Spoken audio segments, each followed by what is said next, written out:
Hi guys, তো চলে এলাম নতুন একটা ব্লগ নিয়ে। তো অনেক দিন পর লং ভিডিও পোস্ট করছি। তো আমি এখন যাচ্ছি হনুমান পুজোর একটা জায়গায়।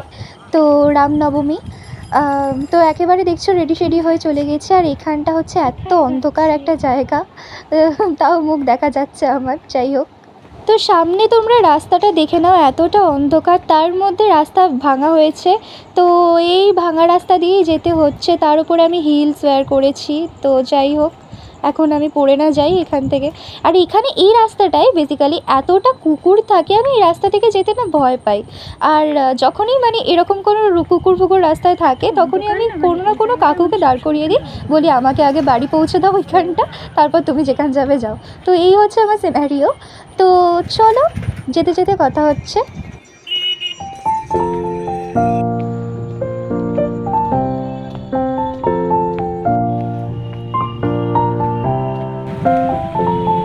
তো এই জায়গাটা হচ্ছে আমাদের সম্বলা শিবতলার শিব মন্দির, আর আমি চলে যাচ্ছি হনুমানজির দর্শনের উদ্দেশ্যে। তো আমি বেশি দূর আর নেই, পাড়ার মধ্যেই, তো খুব একটা দূর।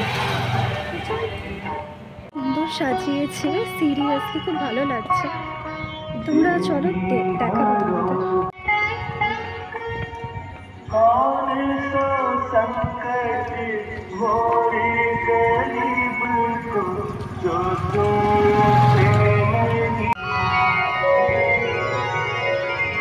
जय जय जय। হনুমানজির দর্শন করে নেওয়ার পর আমি এখানে বসে আছি রাস্তায়। বাড়ি যেতে একদম ভালো লাগছে না। আমি ভেবেছিলাম মা ওখানে আছে, বাট নেই। এখানে বসে আছি, ভালো লাগছে না, কারণ আমি ভেবেছিলাম যে মা হয়তো থাকবে মন্দিরে, কিন্তু মা নেই আনফর্চুনেটলি। সো এখানেই বসে আছি। ঠিক আছে, দেখি কী করা যায় না করা যায়। তো এখন তো আপাতত বসে আছি, ভেবেছিলাম যে অনেক মজা করবো। আর এই মুহূর্তে আমার ভাইয়ের শরীর অসুস্থ, তাই ও থাকতে পারছে না। তো ও থাকলে আমার কোনো অসুবিধাই হতো না। তো ওর সাথে একটুখানি আনন্দ করতাম, যেহেতু ও নেই তো ভালো লাগছে না। যাই হোক, এখানে বসে বসে গাড়ি নয় দেখি। গরম পড়ার আগেই এত গরম লাগছে আমার, কেন আমি জানি না। তাহলে এখনও তো গরমকাল আসতে বাকি, তখন কি হবে কে জানে।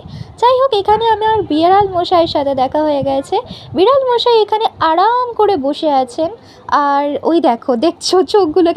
তো ফাইনালি সব কিছু কমপ্লিট করে আমি এখানে বসে পড়েছি। এই যে আমাদের মাঠের ওই যে ওপারের বাড়িটাই আমাদের। তো এই মাঠে এখানে বসে বসে এখন আমি ভাবছি যে কি করা যায় না যায়। তারপর বসে বসে একটা মি টাইম স্পেন্ড করছিলাম বেসিক্যালি। তো ফোনেও কথা বলছিলাম একজনের সাথে। আজকে দুপুরবেলা বসে বসে কুমকুম টিপ হয় না, ওইটা দিয়ে কি একটা হাতে ডিজাইন করেছিলাম। দেখো হালকা তোমরা দেখতে পাবে হয়তো ক্যামেরায়, মাথা মুন্ডু নেই। আজকে নিজের সাথে বেরিয়ে কিন্তু বেশ ভালোই লাগলো, বিকজ মাঝে মাঝে না নিজেও একটুখানি বেরোনো উচিত। কারণ আমার মনে হয় সব সময় সবাই অ্যাভেলেবেল থাকে না। তো তার জন্য নিজেকে নিয়ে ঘুরতে বেরিয়ে যাওয়া উচিত, কারোর জন্য বসে থাকা উচিত নয়। একটা সময় বন্ধুদের সাথে খুব ঘুরতে যেতাম, স্কুল থেকে আসতাম, বইয়ের ব্যাগ রাখতাম, বন্ধুদের সাথে বেরিয়ে যেতাম ঘুরতে। এখন বড় হয়েছি, তারাও বিজি, এবং তাদের যখন টাইম হয় তখন আমার টাইম হয় না, আমার যখন টাইম হয় তখন তাদের টাইম হয় না। এই করে করে কিন্তু একেবারেই জীবনটা পুরো ভেস্তে যাবে, কোথাও ঘুরতে যাওয়া যাবে না, কিছু হবে না। তো সবসময় ফ্যামিলির সাথেও যেতে ভালো লাগে না, তাই নিজের সাথেই নিজের সময়টাকে ব্যতীত করা উচিত। নাই বা থাকলো তোমার সাথে কেউ, তুমি একা নয় বসলে গঙ্গার ধারে, কানে একটা হেডফোন লাগিয়ে একটা সফট মিউজিক শুনছো, বেশ সুন্দর মুহূর্ত না? তো নিজেকে ভালোবাসা উচিত, নিজেকে ভালো রাখা উচিত, নিজের যেটা ভালো লাগে সেটা করা উচিত। আমি সবসময় নিজের ভালো লাগাটাকে আগে প্রায়োরিটি দিই, কারণ আমি জানি আমি যদি ভালো থাকি তাহলেই আমি সবাইকে ভালো রাখতে পারবো। নিজেকে যদি খুশি না রাখতে পারি তাহলে আমি কাউকে খুশি রাখতে পারবো না। তো নিজের ভালো লাগাটাকে আগে প্রায়োরিটি দাও। যারা যারা জীবনে তোমার জন্য টক্সিসিটি ছড়াচ্ছে তাদেরকে জীবন থেকে একেবারে কাট অফ করে দাও। জীবনটাকে নতুন একটা সুন্দর গার্ডেন তৈরি করো, একটা ফুলের গার্ডেন।